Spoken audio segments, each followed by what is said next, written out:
and welcome to tonight's A Better Life with Kamisha Evans. Tonight's topic is Compare Me Crazy. One of the things that I often hear from other people is, why am I doing good in life? I'm doing everything that I'm supposed to do. I go to church every Sunday, and yet it seems like God is more generous to other people than he is to me. And the only way that you come into that type of a thought process is if you're comparing yourself to other people. The one of the things that has happened to me where I found myself in that same space is that, when you do something and you're all excited about it, like you become successful at it. Like one of the things is that I launched this particular project, and so I was happy that I'd gotten it done. It was out there, it was done. And then I started to get emails from people saying, hey, Kamisha, have you seen such and such? She does the same thing that you're doing, and she's really successful at it. And I know that those people were trying to encourage me that my small beginning could become this great beginning, this great end that this other person has. But it really, all it did was set up this thought process of comparison. Okay, what am I doing that person's not doing? Why is mine not working out like that other person's is working out?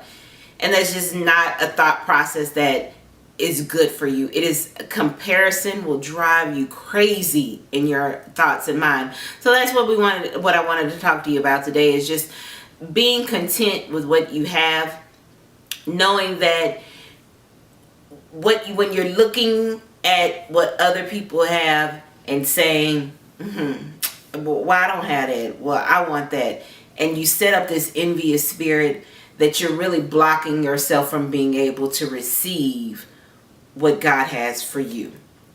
And so there's this thing that I work in project management, and one of the things that we always do on any project is we need to measure our level of success within that project. And so we start off with the baseline, and then we develop what our benchmark is going to be. Now, the baseline is where we are today. So that may not look very pretty. it may not, and of course, there's no need for a benchmark if you're satisfied with where you are today.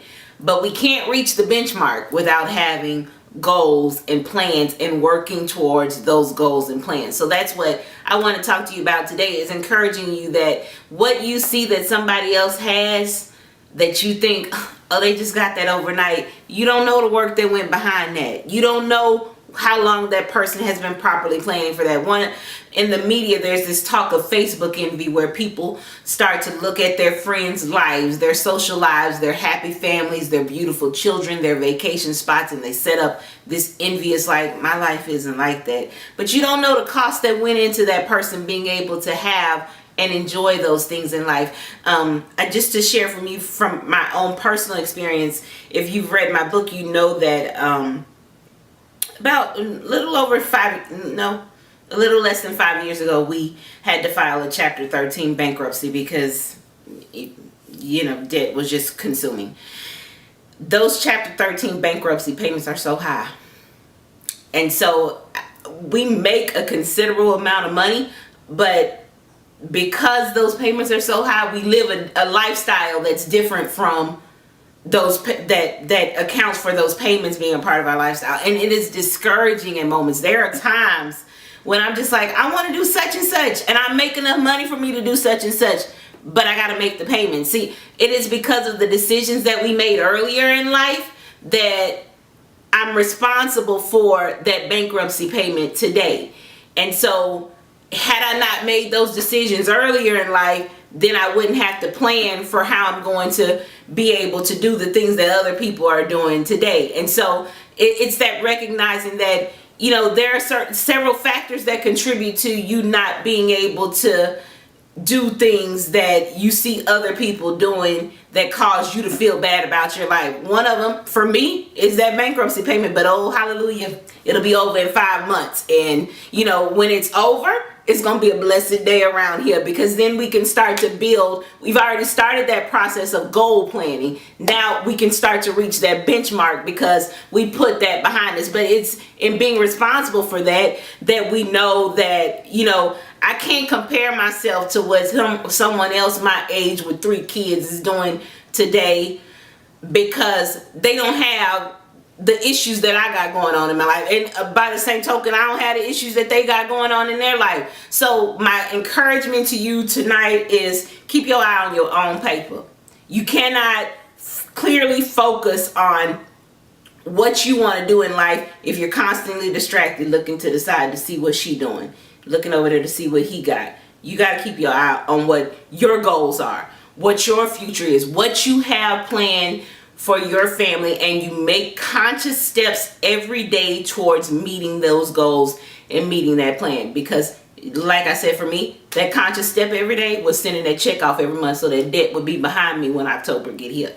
But by the same token, if I was looking at other people and adding to my life because I feel like, oh, let me go out and buy this, let me go out and buy that, and I'm putting myself in a box, putting myself in a hole that I'm trying to recover from, that's not necessary. Sometimes you got to fall back in order to fall forward, in order to climb forward. And that's really, when you start to compare yourself to other people, it's a crazy will cause you to act out and do things that you didn't plan for. And then you sitting at home thinking, I shouldn't have done that, but so-and-so moved into a new house and she got a new car, and so I wanted that too. And the timing wasn't right. One of the things that we know about God is that he will bring things into your life at the time that is appropriate for the plan that he has for you. And you got to trust that. You've got to believe in that. You've got to believe that the desires of your heart, he's going to bring them to pass. He's not going to let you leave this earth without fulfilling everything that you desired for yourself and fulfilling the plan that you have, that he has for you. But you've got to be okay with being patient. That's it. See, impatience is that thing that will cause you to go out and make rash decisions that impact your quality of life, such that you're not enjoying the fullness of your own life, and instead looking at other people's lives and wondering why God is being more generous to them. He's been generous to you. You wake up every day healthy with the ability to move and breathe. That is your blessing. And so, but he cannot operate in the way that he needs to operate in your life if you are becoming your own hindrance by making irrational decisions, doing things that were not properly timed. In all things, it requires planning, it requires preparation. There's nothing that is going to magically fall from the sky that is going to make your life whole without you doing some things. And understand what I'm saying here. You may have an instance of favor that causes you to get some desires of your heart, but you had to be properly positioned, which means you had to do some things to go out and meet some people or make some way on your own. And without that favor, that wouldn't have come to pass. So faith without works is dead. So we have faith in this endless hope, this everlasting hope that God's going to provide and do the things in our lives that we desire. But that has to be coupled with some action. That action being the works part of it. And that is, if you want a better career and you're mad because you got a friend that's, same age, and this person makes 6 figures a year and you don't, well, we got to look at what you've done. Do you have the education? Do you have the experience to go along with that?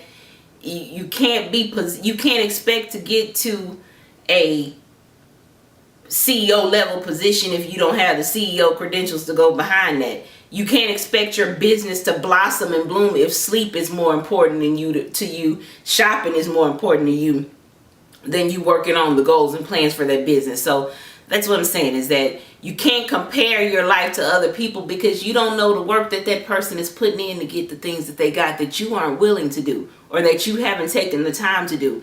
And so when you compare yourself to other people, you're robbing yourself of that opportunity to be better because your focus is on why instead of what you can do to be better. So, tonight's episode is a little quick because I want to make sure that you have time to go watch the NBA Finals, because I know that's important to all of y'all out there.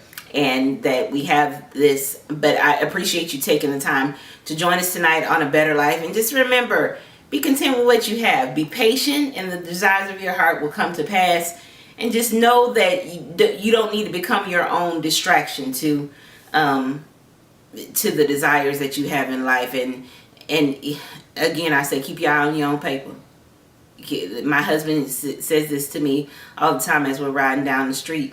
He can't see the things out of the passenger window that I'm looking at if he's going to get us safely to our destination. So stop asking him, did I see such and such on the side of the road? So that's what I'm saying. When you're focused on making it to your destination and making it there safely in one piece, and not having to be concerned about looking behind your back to see if you've done something out of line to make yourself appear to have the things in life that other people have.